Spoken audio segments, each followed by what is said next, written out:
ভয়াবহ একটি ঘটনার সাক্ষী হল ভারত। মাওবাদীদের হামলায় ভারতের 10 পুলিশ নিহত হয়েছে।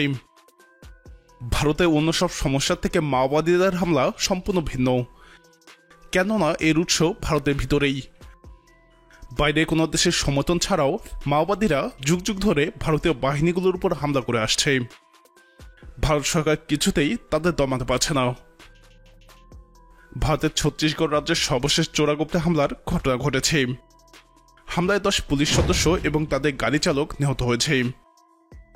পুলিশ সদস্যদের বহনকারী একটি গাড়ি লক্ষ্য করে এই হামলা করা হয়। পুলিশের দাবি হামলা করেছে মাওবাদী বিদ্রোহীরা। হামলায় ব্যবহার করা হয় 50 কেজি শক্তিশালী বিস্ফোরক। মাওবাদীরা, যারা নকশাল নামে পরিচিত, তারা কয়েক দশক ধরে ভারত সরকারের বিরুদ্ধে সশস্ত্র বিদ্রোহ করে আসছে।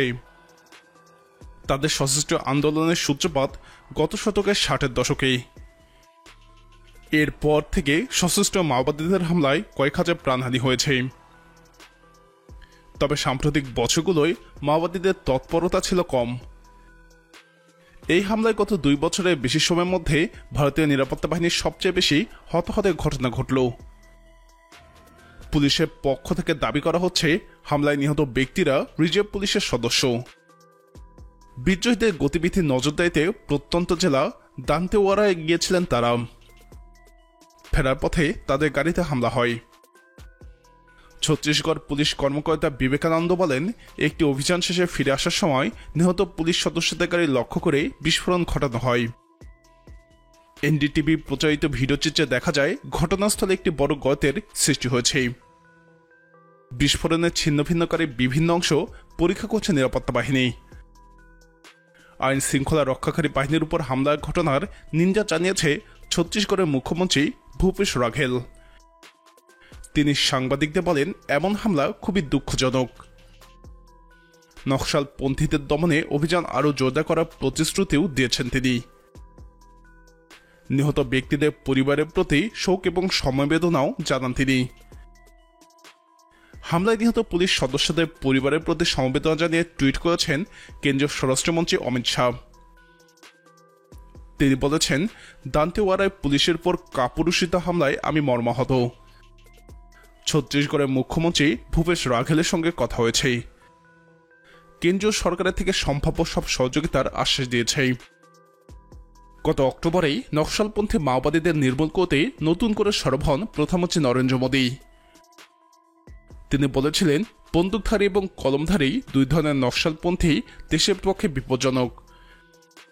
দেশের সাথে তাদের পরাজিত করতেই হবে।